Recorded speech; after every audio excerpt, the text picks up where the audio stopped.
கிறிஸ்துவுக்குள் பிரியமானவர்களே, உங்கள் யாவருக்கும் ஆண்டவராகிய இயேசு கிறிஸ்துவின் நாமத்தினால் என் அன்பின் நல்வாழ்த்துக்கள்.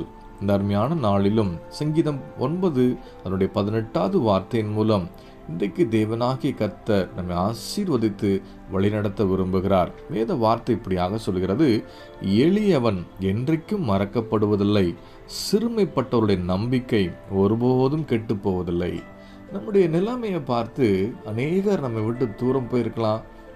நம்முடைய ஏழ்மையை பார்த்து அநேகர் நம்மை உதாசீனப்படுத்தியிருக்கலாம்.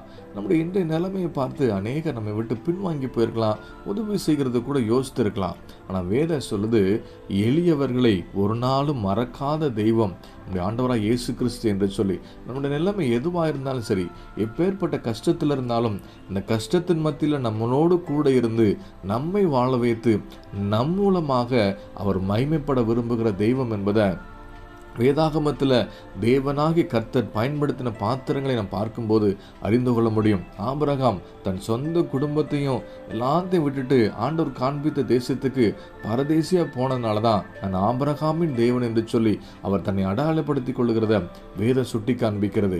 எல்லாராலும் கைவிடப்பட்ட தாவீதை தேவன் தெரிந்து கொண்டு அவனுடைய சிறுமையில் அவனோடு கூட இருந்து அவனை உயர்த்தினால தான் நான் தாவீதின் குமாரனாகிய இயேசு கிறிஸ்து என்று சொல்லி தேவனாகிய கர்த்தனை அடையாளப்படுத்துகிறத வேத வார்த்தையில் வாசிக்கும் போது அறிந்து கொள்ள முடியும். இன்றைக்கு அதே தேவனாகிய கர்த்தர் நம்மளோடு கூட இருந்து நமக்கு அருளி செய்திருக்கிற வாக்கு தத்தங்களையும் வார்த்தைகளையும் நிறைவேற்றி நான் நம்முடைய தேவன் என்பதை அவர் நம் மூலமாக மகிமைப்படுவதற்கு தான் ஒவ்வொரு சூழ்நிலையிலும் நம்மளோடு கூட இருந்து நம்மை கனப்படுத்த இந்த வார்த்தை கொண்டு பேசி கொண்டிருக்கிறார். நம்முடைய நம்பிக்கை ஒரு நாளும் கேட்டு போகாது.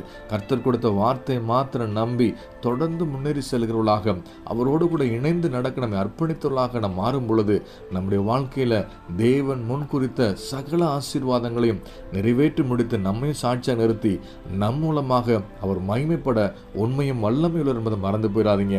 இன்றைக்கு ஆண்டவராக இயேசு கிறிஸ்து நம்ம பேரை சொல்லி அவர் தன்னை அடையாளப்படுத்திக் கொள்ள விரும்புகிறனால தான் இந்த வார்த்தை கொண்டு பேசி கொண்டிருக்கிறார். இந்த வார்த்தை விசுவாசித்து அறிக்கை பண்ணி நாம் ஜெபிப்போமா?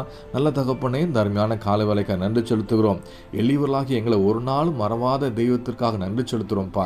உங்கள் கிருபையுள்ள கரம் எங்கள் சிறுமையினோடு கூட இருந்து எங்களை தாங்கி தப்பு வைத்து என் நம்பிக்கை கெட்டு போகாதபடிக்கு எங்கள் மூலமாக இது மகிமைப்பட போகிற அன்புக்காக நன்றி செலுத்துகிறோம் சுவாமி. கர்த்தர் எங்களை சாட்சியை நிறுத்துங்க.